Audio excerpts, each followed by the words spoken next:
तुम मुझसे तलाक का मुतालबा करो, लेकिन बात ये सिचुएशन क्रिएट की थी कि तेरा जो दिल चाहे तू बाहर जाके करता रहे। मुझे लगता है कि मैंने कुछ गलत नहीं किया। शाहजहां, आप एक मर्तबा जहारा से बात तो करके देखिए। मैं किसी से शादी करना चाहूँ तो मुझ पे हाथ उठाएगा तू? आप चलिए अंदर आराम कीजिए, दोबारा नहीं आएंगे ये लोग। क्या पता वो मान जाए।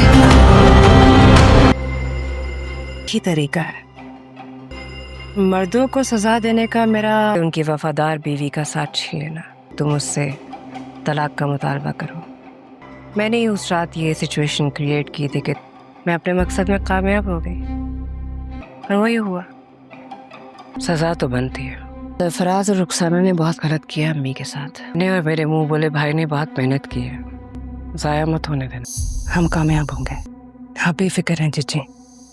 सरफराज और रुखसाना के ताबूत में जहां आरा बेगम अब आखिरी खेल ठोंकने वाली होगी, जो कि आसिया की सूरत में होगा। आसिया को सरफराज के घर बेचने से पहले जहारा बेगम बहुत ही अच्छी तरीके से ये बात समझा देगी। सरफराज ने मुझे और मेरी माँ को बहुत ही ज्यादा तंग किया है। अब मैंने और मेरी मुंह बोले भाई ने बहुत ही ज्यादा मेहनत की है और तुम हमारी मेहनत को जाया मत होने देना। और आसिया अभी जहारा बेगम के साथ वादा करके जाएगी कि वो रुखसाना और सरफराज के दरमियान में तलाक करवा के ही वापस लौटेगी। और बिल्कुल ऐसा ही होने वाला होगा। वो सरफराज के घर जाकर उसकी बीवी के सामने ये ड्रामा करेगी कि सरफराज ने आसिया के साथ चक्कर चला रखा है। रुखसाना तो इसी बात के इंतजार में बैठी थी कि किसी तरह सरफराज की कोई बात हाथ में आए। इसी तरह सरफराज और रुखसाना के दरमियान में शदीद किस्म का झगड़ा हो जाएगा और वहीं पर ही सरफराज रुखसाना को तलाक दे देगा। दूसरी तरफ आप लोग ये देखेंगे कि आशिक को जीजी जैसे ही जेल से रिहा करवाएगी, वो आसिया से मिलने के लिए जहाँ पर जब पहुंचेगा, तो जहाँ आरा बेगम की वजह से उसको कभी भी घर के अंदर दाखिल नहीं होने देगी, लेकिन वो उसे रिहा देखकर काफी ज्यादा खुश दिखाई देगी। जहाँ आरा बेगम का शुक्रिया भी अदा करेगी, उसे यही कहेगी कि आपने उसे सजा नहीं दिलवाई बल्कि माफ कर दिया। जहारा बेगम तभी जब उसे ये बात बताएगी कि उसे तो सजा मिल चुकी है, मैंने तुम दोनों के दरमियान में तलाक करवा दी थी, और यही मेरी सजा होती है उन आदमियों के लिए जो कि अपनी बीवियों के साथ बेवफाई करते हैं। जहारा बेगम की सच्चाई जानने के बावजूद भी आसिया ने उसका साथ देने का फैसला फिलहाल कर तो लिया होता है और